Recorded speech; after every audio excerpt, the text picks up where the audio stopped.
ನೆನ್ನೆ ಒಂದು special show for angels ಅಲ್ಲಿ ನೋಡಿದ್ವಿ. ಹೆಂಗೆ ಹುಡುಗಿರೆಲ್ಲ ಒಳ್ಳೆ ಜೇನನ್ನ ಮುತ್ತಾಕೊಂಡಂಗೆ, ಜೇನುನೊಣಗಳು ಮುತ್ತಾಕೊಂಡಂಗೆ ಮುತ್ತಾಕೊಂಡಿದ್ರು. ಒಂದು ದೊಡ್ಡ ಸೈನ್ಯನೇ ಹಿಂದೆ ಬರ್ತಾ ಇತ್ತು, ಗರ್ಲ್ಸ್ ಸೈನ್ಯ. ಸಂತು ಸರ್ ಮತ್ತೆ ಅವರಿಬ್ರು ವಾಕ್ ಮಾಡ್ತಾ ಇದ್ರೆ ಅದರಲ್ಲೇ ಗೊತ್ತಾಗತ್ತೆ ಎಷ್ಟು ಜನ ಇಷ್ಟಪಡ್ತಿದ್ದಾರೆ ಹೀರೋನ ಅಂತ. ಮತ್ತೆ ಖುಷಿ ಆಗೋದೇನಂದ್ರೆ, ಇಂಥ ನಾವು ತುಂಬ ಜನಕ್ಕೆ ಸಿನಿಮಾ ಜೊತೆಗೆ ಜಾಸ್ತಿ ತಲುಪೋದೇ ಕಲಾವಿದರು. ಈ ಸಿನಿಮಾ ಮಾಡಿ ಇನ್ನೂ ಕರ್ನಾಟಕದ ಹೆಚ್ಚಿನ ಜನಕ್ಕೆ ಈ ಸಿನಿಮಾದಿಂದ ನಾವೆಲ್ಲ ತಲುಪಿದ್ದೀವಿ, ಜೊತೆಗೆ ನಾನು ತಲುಪಿದ್ದೀನಿ. ಫಸ್ಟ್ ಸೀನೇ ಆ ಬ್ಯಾಂಕ್ ಸೀನ್ ಕೊಟ್ಟಂತ ನಮ್ಮ ನಿರ್ದೇಶಕರಿಗೆ ತುಂಬ ಥ್ಯಾಂಕ್ಸ್ ಹೇಳಕ್ಕೆ ಇಷ್ಟಪಡ್ತೀನಿ. ಆ ಫಸ್ಟ್ ಸೀನ್ ಅಂತೂ ತುಂಬ ವೈರಲ್ ಆಗಿದೆ. ಎಲ್ಲ ಹುಡುಗರು ಅದನ್ನ ಮಾಡಬೇಕು ಅಂತ ಆಸೆ ಪಡ್ತಾ ಇದ್ದಾರೆ. ಎಲ್ಲ ತಮ್ಮ ಬ್ರೇಕಪ್ ಆಗಿರೋ ಗರ್ಲ್ಫ್ರೆಂಡ್ಸ್ಗೆ ಫಸ್ಟ್ ಸೀನಲ್ಲಿ ಆ ಥರ ನಾನು ಮಾಡಿದ್ರೆ ಚೆನ್ನಾಗಿರುತ್ತೆ ಅಂತ ಒಂದು ಆಲೋಚನೆ ಕೊಟ್ಟಂಥ ನಿರ್ದೇಶಕರಿಗೆ ತುಂಬ ಥ್ಯಾಂಕ್ಸ್. ಖುಷಿ ಆಗ್ತಾ ಇದೆ ಈ ಸಿನಿಮಾ ತುಂಬ ತಲುಪಿರೋದಕ್ಕೆ.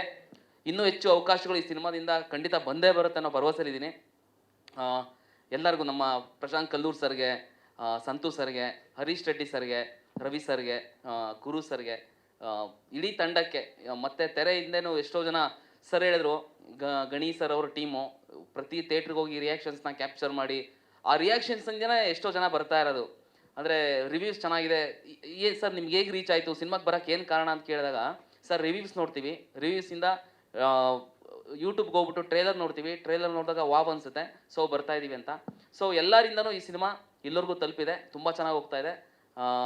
ನಮ್ಮನ್ನೆಲ್ಲ ಇಷ್ಟಪಡ್ತಾ ಇದ್ದಾರೆ, ನಮ್ಮ ಹತ್ರ ಫೋಟೋ ತೆಗೆಸ್ಕೊತಾ ಇದ್ದಾರೆ, ಖುಷಿ ಆಗ್ತಾ ಇದೆ. Thank you so much.